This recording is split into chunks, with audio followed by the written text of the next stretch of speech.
Votre bulletin Info-Témis commence ici et maintenant. Le cabaret des mots de l'Abitibi-Témiscamingue est de retour.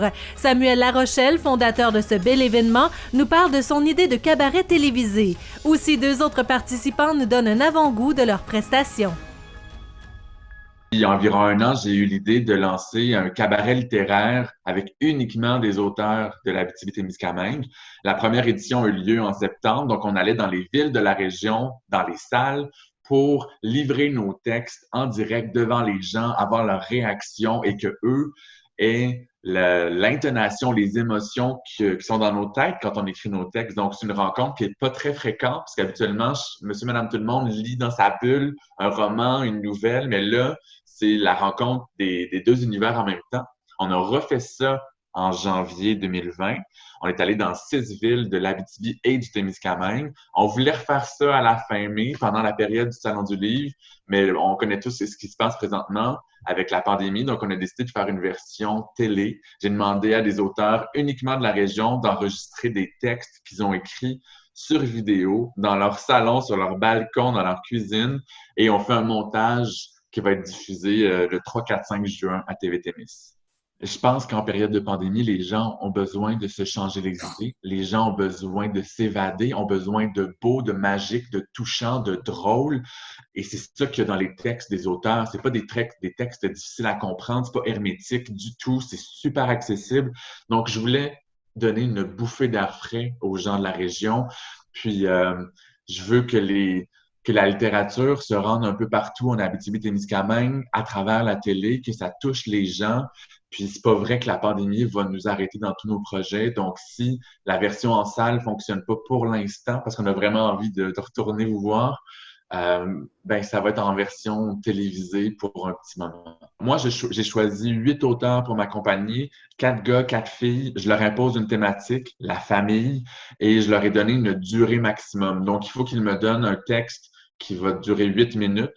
Et moi, après ça, je vais répartir ça en 3 épisodes de 30 minutes. J'essaie de faire une programmation variée puis super intéressante pour les 3 petites émissions. Et ils se filment chez eux, ils m'envoient la vidéo, on fait le montage et les gens peuvent regarder ça soit à la télé communautaire, les 4 télés communautaires de l'Abitibi-Témiscamingue vont diffuser à différentes dates.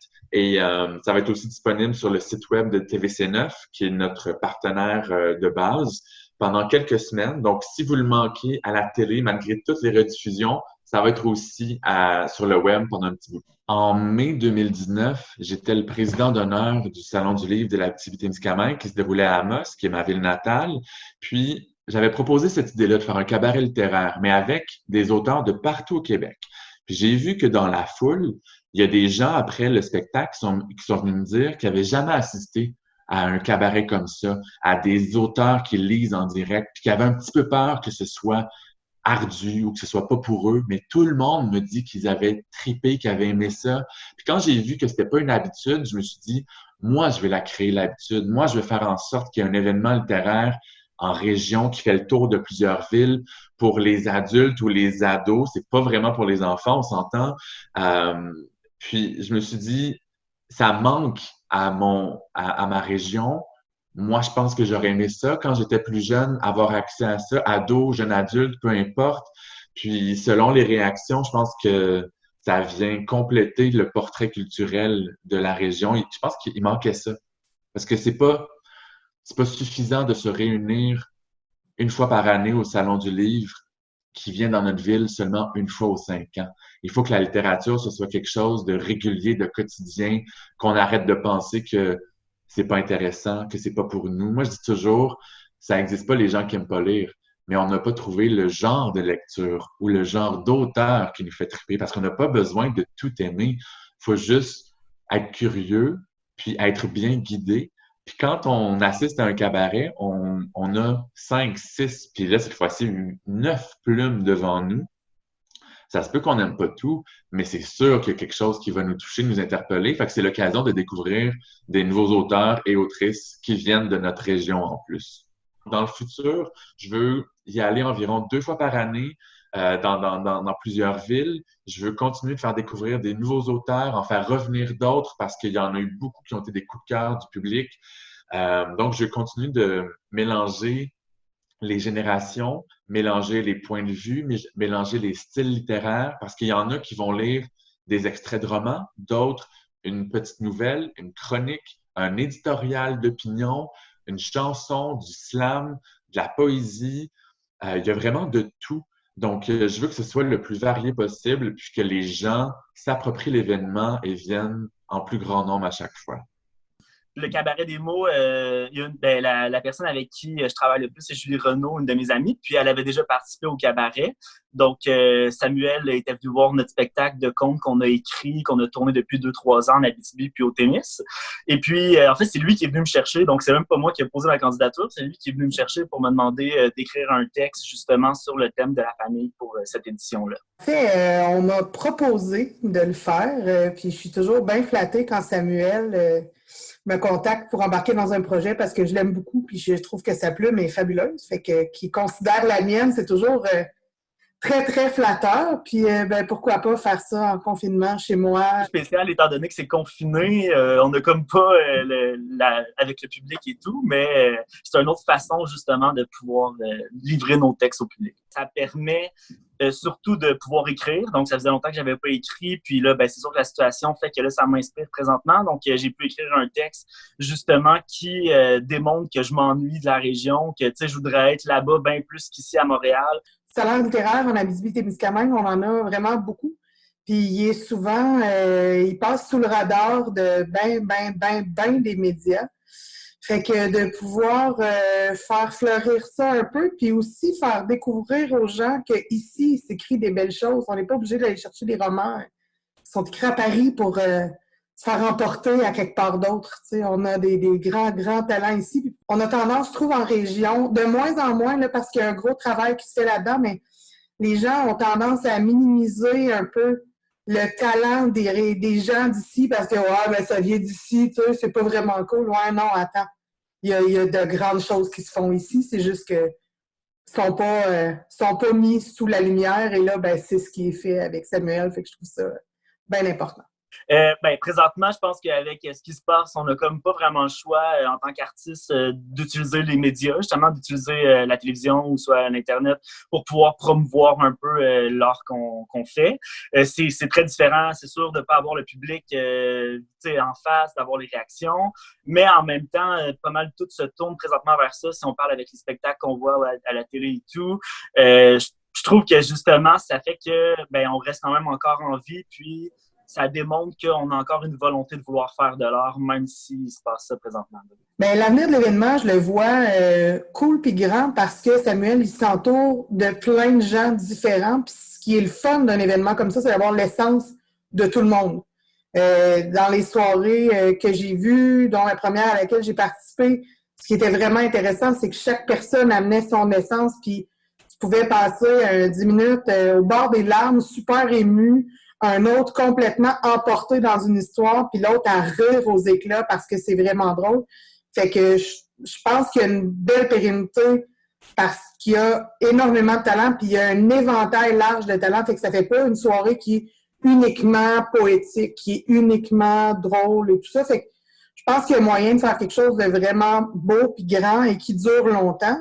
Et quant à ma participation à moi, si on me réinvite, que j'ai le temps, l'énergie et la possibilité avec un petit bébé de reparticiper, ça va vraiment me faire plaisir de réitérer parce que c'est vraiment trippant. C'est un beau challenge qui fait sortir de la zone de confort et qui est bien le fun à vivre. Je pense que ça va se refaire et c'est certain parce que c'est sûr qu'on n'est pas encore sorti d'ici de cette affaire-là, de cette pandémie-là. Donc, j'imagine qu'il va encore avoir d'autres cabarets qui vont se faire. Étant donné que la formule fonctionne très bien, même si c'est par vidéo. Là, moi, je me suis filmé, étant donné que mon texte parle que je suis sur mon balcon et que je transforme tout le monde en Abitibi. Je me suis filmé à 10 h le soir sur mon balcon avec des lumières et tout. Fait que, ça a comme créé une ambiance quand même.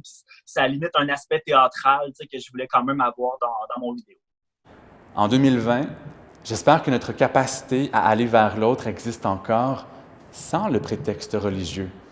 Et pas seulement en situation de crise comme lors des inondations du printemps 2017, du verglas en 1998 ou de toute autre catastrophe naturelle et humaine qui fait ressortir le plus beau de l'être humain.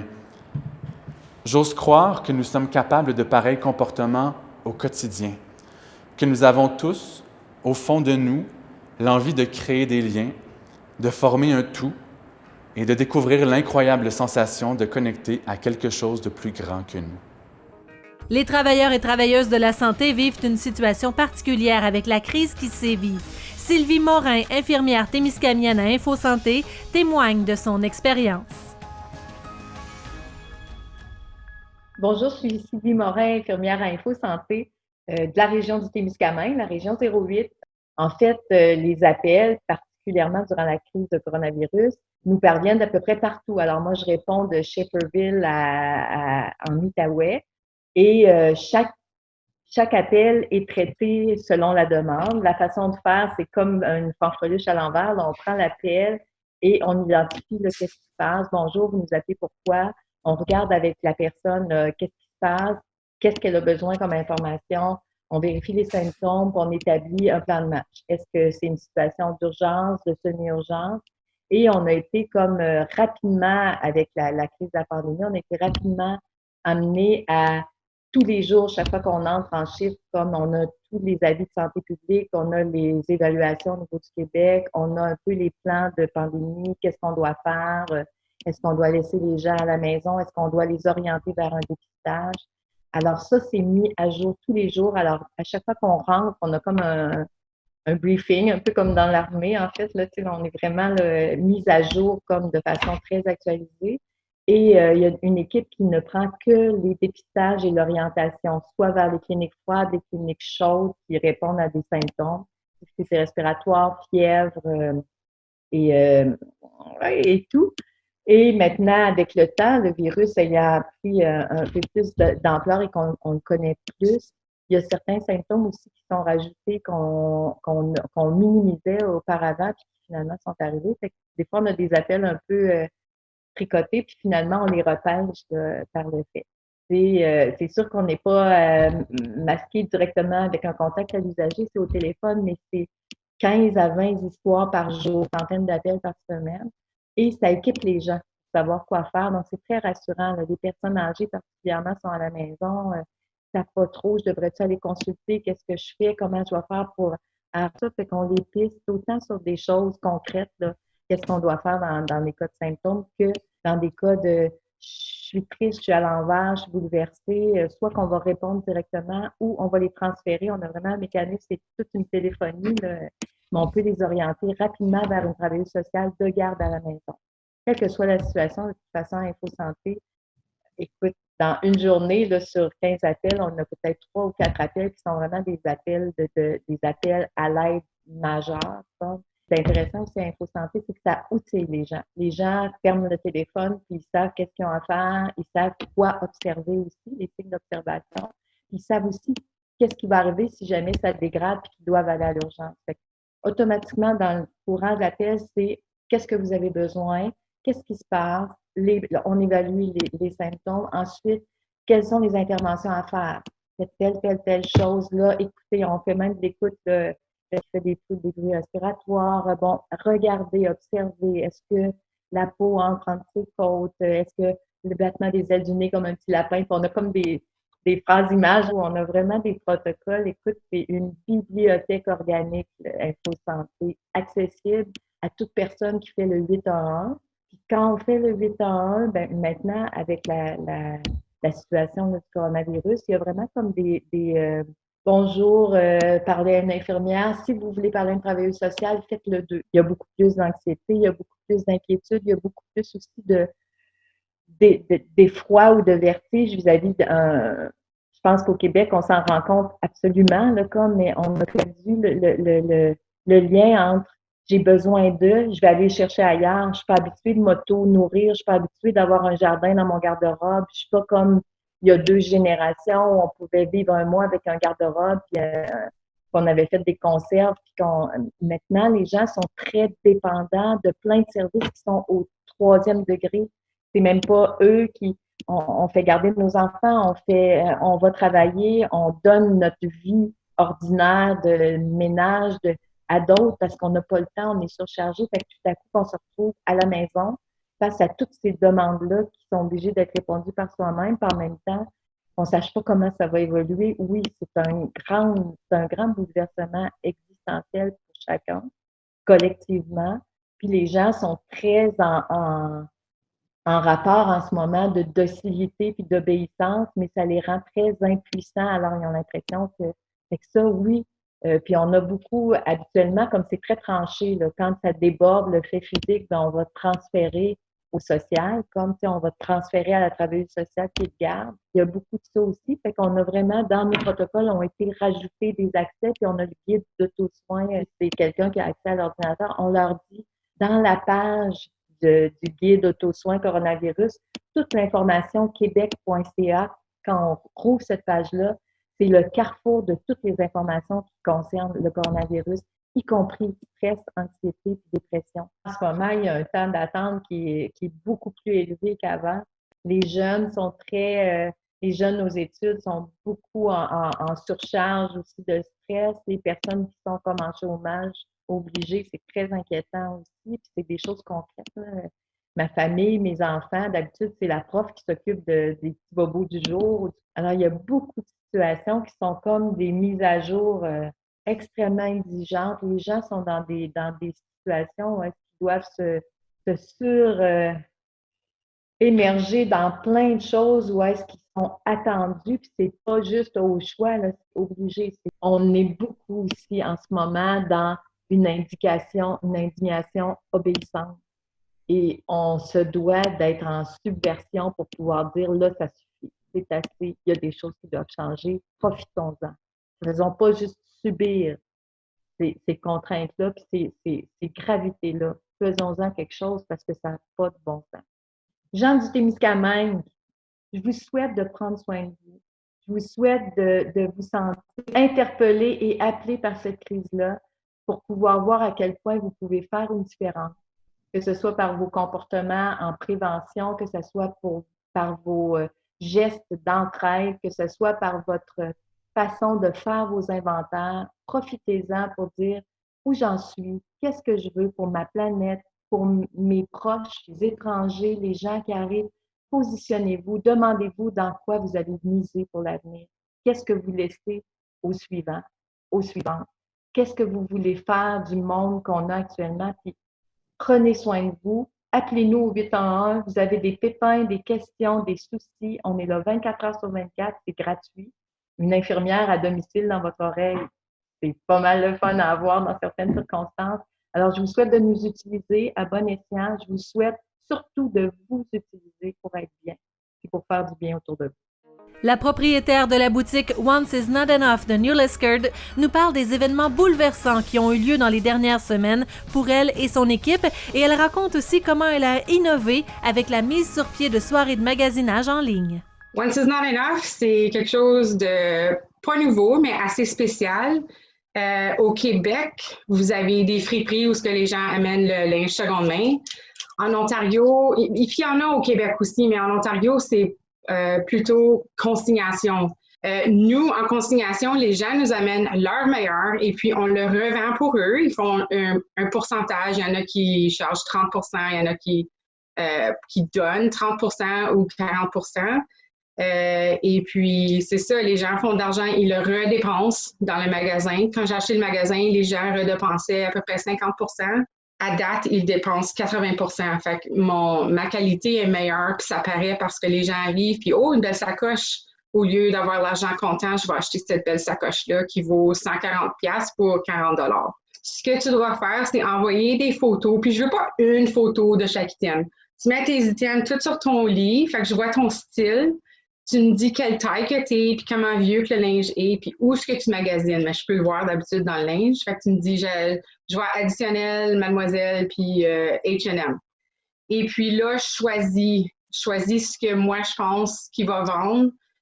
Si tu es une taille forte, c'est certain que je te prends parce qu'on n'a jamais assez. On met un prix basé sur la demande. Fait que si le monde en veut beaucoup, c'est plus haut. Si le monde en veut moins, c'est plus bas, mais il y a un besoin pour les deux. Et puis, à la fin du contrat, comme ça prend 2 mois, à un certain prix, on a un autre mois où on commence à marquer ça à 2$, 1$. Et puis, si c'est encore là à 1$, 2$, après le 3 mois, on débarrasse. On n'appelle pas, on retourne rien. On figure que si à 1 pièce ça n'a pas vendu, tu ne veux pas ton morceau de linge. Moi, je vais reculer 2 semaines avant la COVID. C'est là où j'ai eu mon premier choc. Alors, mes 3 filles ont pas mal dit qu'elles ne travailleraient plus pour moi à partir de septembre pour des raisons personnelles. Une est enceinte, c'est excitant. Une fait sa dernière année d'école secondaire en 12e et puis elle travaille pour moi depuis la 9e et elle a décidé qu'elle ne reviendra plus dans le nord de l'Ontario. Alors, elle m'a dit qu'elle voulait rester à la maison et passer du temps avec ses parents. Et puis la dernière, ça marchait pas, nos heures, il y avait des conflits. Fait que, ils ont tout dit qu'ils lâcheraient pas mal tout au mois de septembre. Fait que j'étais déjà débousselée. Puis là, cette histoire-là avance, on entend parler, et puis là, je savais que mon étudiante s'en allait en Floride pour 2 semaines. Ensuite, ma demoiselle enceinte, elle avait peur de travailler dans ce climat-là. Et puis, mon autre employé, un enfant avec ADHD, et puis, il n'y avait plus de garderie d'ouvert. Fait que ce que j'étais censée vivre au mois de septembre, j'ai vécu 2 semaines plus tard. Mes filles ont toutes parti avant même que le gouvernement dise « ferme tes portes ». Je ne pouvais pas croire que quelque chose qui est arrivé si loin nous affecte ici, dans le gros nord, où on a plein de places, puis on n'est pas collés comme en Chine, là. Mais moi, mon père avait une ferme, et puis businessman, comme très intelligent, comme tout le temps, attend avec sa paperasse. Et puis, j'ai dit, OK, faut que je la rende fière, il faut que je m'organise. Fait que là, c'était comme, appelle la banque. J'ai appelé partout. J'ai appelé mon assurance. J'ai appliqué pour ce que je pouvais. Je me suis mis tout de suite sur faire la paperasse pour mes filles, pour qu'eux autres aussi aient une paye qui rentre de unemployment. Je pense que pas que j'ai fait une dépression, là, mais c'est pas beau, tu sais, comme on est fâché, on pleure, on se pose des questions. Puis ça a duré, je dirais, 4 semaines. J'ai refusé d'aller au magasin parce que je voulais pas vendre aux gens. Je me dis, moi, j'essaie de pas dépenser, puis là, je vais dire aux gens de dépenser, je suis pas capable. Fait que j'ai dit, non, je reste chez nous. Là, je le regrette. Je le regrette un peu de pas avoir continué, de pas avoir fait mes vidéos, mais grosso modo, c'était pour le bien parce que là, mes enfants, ils ont moins d'anxiété, mes parents m'ont écouté, le magasin n'est pas oublié, les gens m'ont pas oublié. C'est ça qui est important. L'an passé, j'étais allée à un gros meeting de magasin de consignation à Columbus, Ohio, et puis les femmes parlaient des vidéos live où ils vendaient des choses, puis moi, j'étais comme, je suis pas une personne de télé, je comprends pas ça, je vais être gênée, je sais pas comment expliquer, mais je le savais, fallait que je le fasse parce que ça faisait fureur aux États. On n'est pas rendu là encore ici, je trouve. Et puis, j'avais cette idée-là. Ça fait 1 an que je me dis, je vais me pratiquer. Quand je manquais mes enfants, j'ai décidé de faire une vidéo, 2 histoires d'enfants, une en anglais, une en français, juste pour m'habituer à comme raconter, puis comme faire des gestes, puis essayer d'entertainer les gens. Et puis, c'est ça. Je me suis acheté une lumière. J'ai eu une bourse pour améliorer ma business. Je suis la 2e à New Lisford qui a reçu cette bourse-là. C'est pour améliorer ma présence sur le web. Et puis, j'avais déjà ordonné des choses. Fait que tout arrivait un petit peu à la fois. Et puis, finalement, j'ai parlé à une de mes amies que j'avais cette idée folle-là de faire une live sale. Personne n'avait entendu parler de ça. Puis elle dit, ben, je vais t'aider, je vais le faire, j'adore la mode. Mais l'Internet n'était pas bonne, puis c'était flou. Mais on a quand même vendu. Fait que la 3e vidéo, on a décidé de l'enregistrer, pas live. Et puis, ça fait fureur aussi. On a décidé de faire juste du linge pour faire des sports, des tank tops, des affaires d'été. Alors, les gens ont vraiment aimé ça, puis je suis vraiment fière. On a 100% succès. Tout le monde qui ont demandé un certain thème l'ont payé, l'ont ramassé. Ça continue à vendre après parce que c'est une vidéo, là, c'est sur l'Internet. « Hey, as-tu article numéro 23? » Oui, on l'a. Fait qu'on on va faire 1 vidéo par semaine à déjà, on va en faire 3 par semaine. Ça vaut si la peine. Comme, j'ai même pensé à un moment donné, je pourrais quasiment fermer les portes puis juste faire ça. Mais j'adore mon monde, fait que je ne vais pas fermer les portes, là. Et puis, c'est ça, on attend, on veut continuer, même si M. Ford nous dit que les portes sont ouvertes, on pense vraiment continuer, c'est tellement un succès. C'est à 8 heures le vendredi, à 8 heures le dimanche, puis à 8 heures le mardi, mercredi. On n'est pas encore certain quel soir là, qu'on va le faire. Alors, c'est ça, il faut que tu cherches ma page, ça s'appelle Once Is Not Enough Boutique. Puis là, c'est ça, après ça, on poste les photos. On a aussi un groupe qui s'appelle The View at Once Is Not Enough. Puis ça, c'est d'autres photos qu'on ne met pas nécessairement dans nos vidéos. Il y a des sacs surprises de 20 $ de linge d'enfant, toutes size 4 filles. Ça fait fureur aussi, les gens adorent ça. On fait plein de choses, on est sur Instagram, on va avoir un site web qui s'en vient, c'est tellement proche, là, comme je me croise les doigts qu'on puisse le dévoiler. Mais c'est ça, venez voir nos vidéos, faites des commentaires, mais s'il y a quelque chose que je devrais dire, c'est si tu vois un article, dis-le tout de suite, sinon quelqu'un d'autre va dire « moi je le veux », puis c'est fini après ça, là, comme on aurait pu vendre le même gilet 5 fois des fois. C'est difficile de faire des vidéos bilingues parce que là, tu rallonges.